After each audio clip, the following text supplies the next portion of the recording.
नमस्कार बंधुरा बंधुरा आमरा किन्तु बांगाली खाबार प्रतिदिन खाई किन्तु आजके भाबलाम एक नतून रेसिपि आपनादेर संगे शेयर करी। आजके आमी राजस्थानी सबथेके फेमास कारी पकोड़ा रान्ना करे आपनादेर संगे शेयर करछि। এই রেসিপিটা আমি যেভাবে বানাচ্ছি আপনারা যদি একবার এই রেসিপিটা দেখে বাড়িতে বানিয়ে খান জিভে লেগে থাকবে স্বাদটা। আর তারপর আবার প্রায় এই রেসিপিটা করে আপনারা বাড়িতে খাবেন। তারপর চলেন শুরু করা যাক, ভিডিওটা স্কিপ করে দেখবেন না। কারি পাকোড়া করার জন্য আমি প্রথমে পাকোড়াটা করে নেব। তার জন্য বেসনের ব্যাটারটা তৈরি করে নিচ্ছি।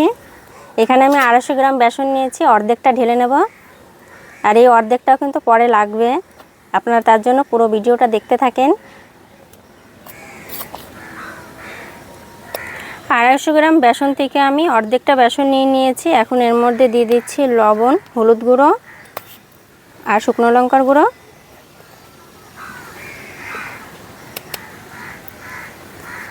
আর দিয়ে দিচ্ছি একটু জোয়ান।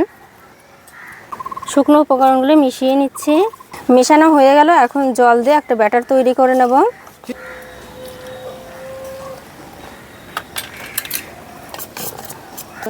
একটু একটু জল দিয়ে ব্যাটারটা তৈরি করে নিচ্ছি। এই রেসিপিটা কিন্তু একদম সিম্পল, তার জন্য কি খেতে ভালো হবে না এটা কিন্তু না। আমার এই রেসিপিটা দেখে যদি আপনারা বাড়িতে একবার তৈরি করে খান বারবার খেতে ইচ্ছে করবে। আমি তেল গরম হতে বসিয়ে দিয়েছি আর এদিকে ব্যাটারটা খুব সুন্দর করে কিন্তু ফেটিয়ে নিচ্ছি।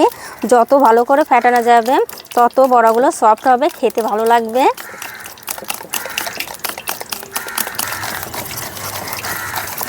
আপনারা হয়তো দেখেই বুঝতে পারছেন আমি কতটা গাঢ় রেখেছি।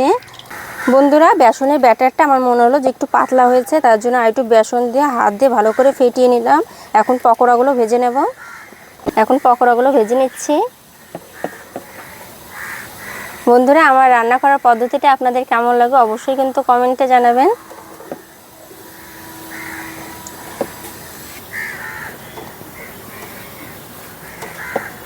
ছাড়ার সঙ্গে সঙ্গে কি সুন্দর ফুলে যাচ্ছে।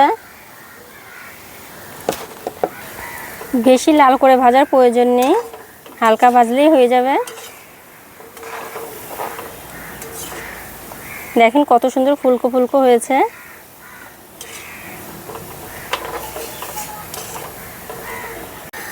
পাকোড়াগুলো ভাজা হয়ে গেছে, এখন তুলে নিচ্ছি।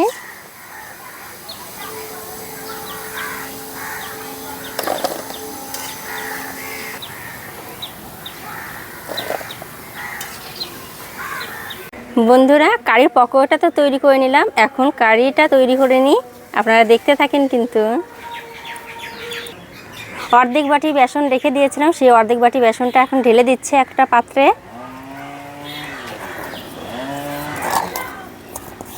এখানে নিয়ে নিয়েছি আমি হাফ কিলো টক দই। টক দইটা দিয়ে দিচ্ছি। আর টক দইটা যতটা টক হবে বেশি ভালো লাগে খেতে।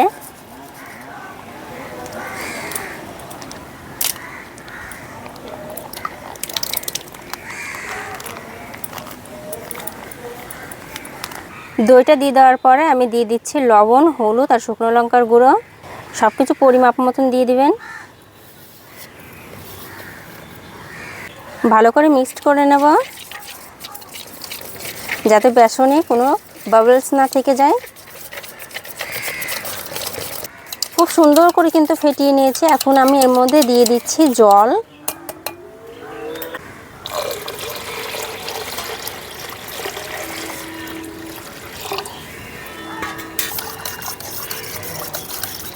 পাতলা কিন্তু একটা ব্যাটার তৈরি করে নিচ্ছি। আপনারা ভাবতেই পারেন যেটা কি বানাচ্ছি, একবার মোটা ব্যাটার তো পকোড়া বানিয়ে নিলাম, একটা পাতলা ব্যাটার করছি। কিন্তু আপনারা ভিডিওটা দেখতে থাকেন, সবই বুঝতে পারবেন। আর একটু জল অ্যাড করে দিচ্ছি আমি।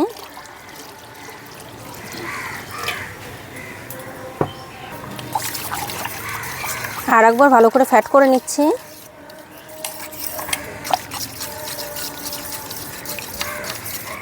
এখন কারিটা সম্বারা দিয়ে নেব।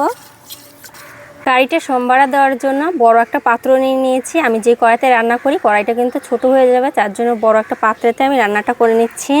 আপনারা যদি একটু কম করে করেন তাহলে কড়াই হয়ে যাবে আপনাদের। প্রথমেই পাত্রেতে আমি তেল দিয়ে দিচ্ছি।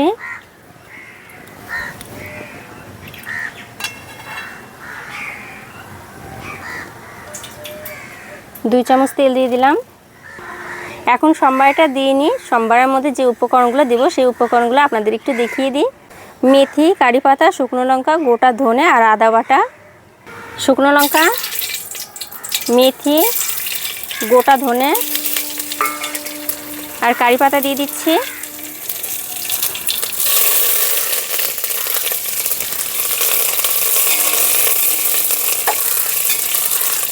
আদা বাটা দিয়ে দিচ্ছি।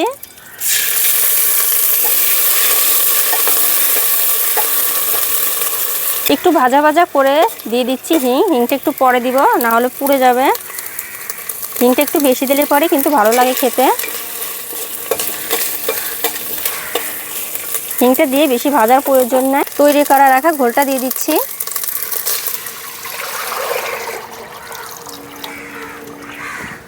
গ্যাসের ফ্লেমটা হাই করে অনাতার নাড়তে থাকতে হবে যতক্ষণ না কারিটা ফুটে উঠছে। প্রথমে এই কারি পাকোড়ার রেসিপিতে মেন মশলার উপকরণই কিন্তু হিং, কারি পাতা আর মেথি।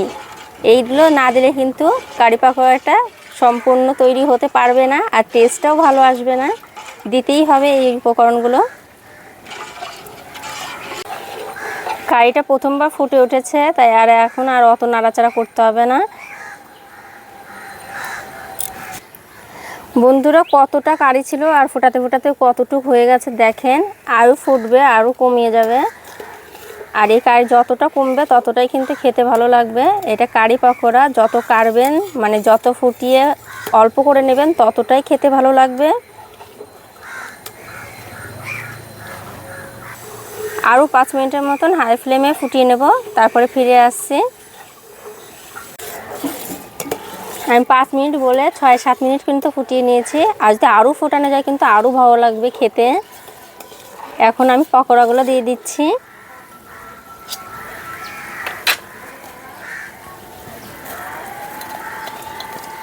পকোড়াগুলো দেওয়ার পরে কিন্তু বেশিক্ষণ ফুটাবো না, না হলে ভেঙে যাবে পকোড়াগুলো।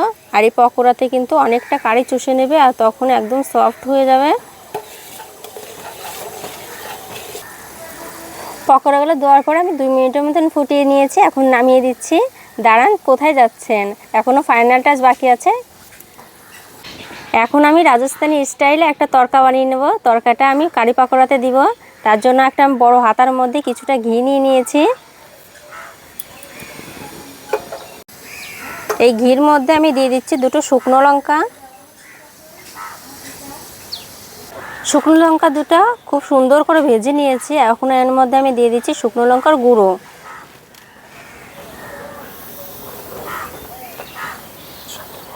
আর সঙ্গে দিয়ে দিচ্ছি একটু হিং। তরকারিটা রেডি হয়ে গেছে। এখন কারি পাকোড়ার মধ্যে দিয়ে দিচ্ছি।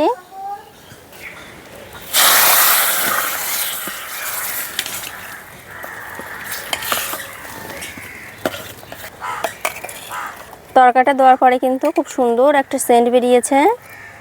আমাদের কারি পাকোড়া রেডি হয়ে গেছে।